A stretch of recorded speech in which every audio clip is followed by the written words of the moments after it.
A Sutton man found dead, his son now accused in his death. We have an update from troopers. Pikes Landing restaurant in Fairbanks catches on fire. We look at the damage and when it will reopen. And half of the state is warming while the other is cooling. I'll let you know what changes to expect this weekend. Plus, it's Tsunami Preparedness Week. Learn about what moments in history it's connected to. You're watching Alaska's news source. It's a little bit surreal. It doesn't make sense. I don't understand even.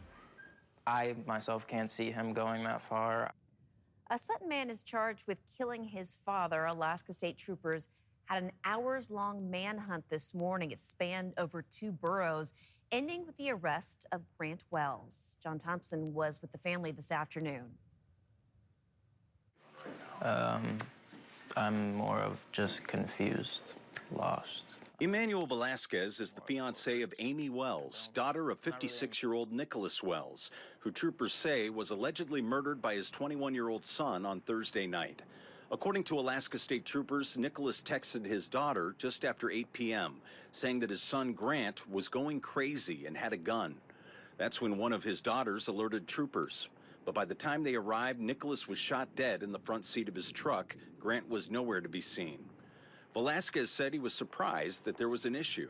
The last couple of days, actually, from Tuesday till yesterday, I mean, he was over every day. He just got done babysitting while I had my physical therapy and everything, and she was off. So it's all just confusing. We're all together and fine, and for it to just end up like this is kind of confusing. A neighbor told Alaska's news source he heard 2 shots just after 8 p.m. Troopers say Grant had taken off, leading troopers on a manhunt that ended in a cabin roughly 15 minutes outside Glen Allen. Grant was arrested and a bloody shotgun was found in the cabin, which Grant had lit on fire. Velasquez said Grant had a history of mental health issues, but never thought he could murder his own father. He suffers from bipolar and everything. He's a bit of a switch. It's not something that I really personally could have foreshadowed or just seen coming in general, at least to be this far. Velasquez was looking forward to being Nicholas's son-in-law, pointing to the outpouring of love Nicholas provided. You know, most people explain someone as a gentle giant. He was just a big teddy bear. He was great. All he cared about was his children, his grandchildren, and just keeping everybody together. John Thompson, Alaska's news source. And Grant Wells has been charged with murder and arson. He is at the Matsu pretrial facility in Palmer. A fire at the iconic Pikes Landing in Fairbanks forced the restaurant to close temporarily. No injuries were reported. The alert came in around 10 this morning. Now, according to the battalion chief, the fire started while kitchen staff prepped for the day. Staff started to put the fire out, but more work was needed, including firefighters having to put a hole through the roof of the building to extinguish the fire. Because it was a kitchen fire and there's grease involved, we used our own dry chemical extinguisher systems. Our dry chem systems extinguished the main body of fire, but because the fire had extended into the ductwork and burned in the ductwork, the fire extended into the attic space just a little bit, so we deployed hand lines to extinguish that secondary fire. And it took about 2 hours for the fire to be put out. The general manager of Pikes says that agreements have been made for cleanup and renovation, and they hope to be able to reopen the restaurant by the summer. We're told the jobs of those working at the restaurant will not be affected. And in Fairbanks, the mayor gave his first big speech since taking office. He talked about creating stability for planning with the long term. Now, money will be set aside for future projects like taking care of maintenance before issues arise and finding ways to repurpose vacant buildings, offloading properties that the borough is not using. We had a number of guiding principles we wanted to look at. Stability in our government services is something that this community has come to expect. We're seeing uncertainty at the state and federal level, so here, locally, let's be stable. Let's be those leaders that our businesses and families need to know what's coming down the line from them.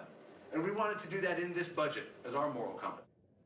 And the presiding officer for the Borough Assembly said she had concerns about plans to increase funding for education, saying it would take away from other borough services. And we are counting down the final days of March, and it's feeling more like April by the day. Chief Meteorologist Melissa Fry joins us now. Melissa, is the sun here to stay? It is, in a big way for many of us sticking around. And how is it already April just around the corner? Hard to believe that. But yes, it is feeling more like April, perhaps, than March. And we are seeing these beautiful clear skies here over Anchorage. Stunning view of Spur tonight. Again, no increased activity this week. The Alaska Volcano Observatory tells us we're still in that advisory stage. Again, no new warning signs of an eruption nearing. 42 degrees right now in Anchorage, still above normal for this time of year. We've got that sunshine and that heat as you head into the valley. 46 right now in Wasilla. A little bit of a different story, though, as you head to the coastal areas. Still warm in Seward and Cordova, but we have those rain showers pushing in as we've got that little area of low pressure in the northeast Pacific. We're also seeing dry and warm conditions across southeast. 50 right now in Juneau. To the north, though, cold air settling back into Fairbanks. 21 right now, 17 below in Dead Horse. Sub-zero temperatures all the way up to Kotzebue. Warmer as you head down the west coast, back up to nearly 40 in Dillingham. Now, we do have a newly issued winter weather advisory in effect for the northwest corner of the state. Also, as you head there to the northern edge of Norton Sound, winds are going to increase Sunday, and we're going to pick up a couple inches of snow there heading into early next week. So travel getting a little more difficult in those areas. Be prepared for that again at the end of the weekend. We'll talk a little bit later about how that snow will also impact the interior next week. But as for your Saturday, get out there, enjoy the sunshine across South Central. We'll see a little bit of cloud cover in the morning, even a chance for a flurry or two overnight, but then sunny through the afternoon, back into those upper 30s. Fairbanks mostly sunny, just staying cooler, mid-20s for you. Increasing clouds, and Juneau holding in those mid-40s, and Bethel a little light snow moving in. We'll have a much more detailed look, Rebecca, at that extended forecast here in a few minutes. Thank you, Melissa. The Alaska prison suicide rate is the second highest in the nation for unified correctional systems. That's a term to describe when state-level prison and jail systems are under a single agency, which includes Alaska and 5 other states. Deaths while in custody classified under manner of death show that natural causes and suicides ranked the highest, while deaths classified as natural causes were led by cardiovascular disease and cancer. The department says numbers reflect an average of about 11 deaths per year from 2015 to last year. Still ahead, Tsunami Preparedness Week is underway. We learn why Alaskans should pay attention.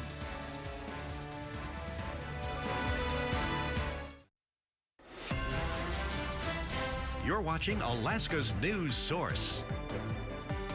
Well, this week is Tsunami Preparedness Week, and it also marks 61 years since the Great Alaska Earthquake and the tsunamis that hit the south central part of Alaska. It killed people as far south as California. Melissa Fry is always tracking any earthquakes, volcanoes, and tsunamis in the state. Melissa, in Alaska, let's talk about the unique dangers from these situations. Well, yeah, Rebecca, it is one of the most seismically active regions on Earth. And Governor Mike Dunleavy declared March 23rd through the 29th this year as Tsunami Preparedness Week, citing that quake and the impact of potential landslide tsunami risks. Now, we brought in Tsunami Warning Coordinator Dave Snyder to talk about the importance of this week. Dave, thank you for joining us here today. We want to get some of your insights on this. So first of all, can you just tell us why is it important this week that Alaskans take some time to think about or even prepare for tsunamis? Thanks, Melissa. Luckily, every day we don't see a tsunami, so we are one day closer to that next big event. It's easy to forget how awful that situation can be. And 61 years ago, of course, we had those lives change in just a matter of seconds there, and our whole history was rewritten after that. So it's important to focus on those preparedness efforts in a week like this when we don't have a lot of problems going on. We can look and see what can we do in our community to make things better and get better prepared, because the next event could happen tonight. Yeah, absolutely. Now, how do you know if you're in a tsunami zone here in Alaska? Yeah, one of the easiest things you can do is look in some of our communities. We have the tsunami evacuation route signs, the blue signs that you see in communities like Seward and Homer and Whittier and Valdez. Many other communities are working on preparedness just like this, and this is an easy way to see your way out of that tsunami hazard zone. So the first thing you do, whether you're a citizen that lives there, resident, or you're visiting for the weekend and going fishing, look for these signs and find your way out. Have that quick conversation with your family and your friends and make a plan while it's fresh in your mind. And that is the best thing you can do anytime, any day of the week. So pretty simple. Look for those signs, ground shaking, you start to move.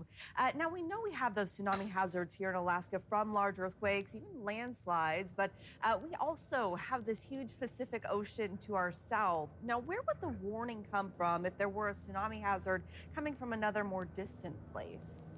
The team at the National Tsunami Warning Center is monitoring earthquakes around the world 24 hours, 7 days a week, 365 days a year. So we're ready to go right now.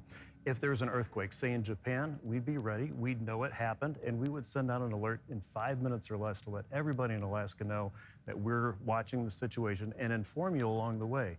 You might see something like a watch that tells you a tsunami is on the way and coming over the course of hours.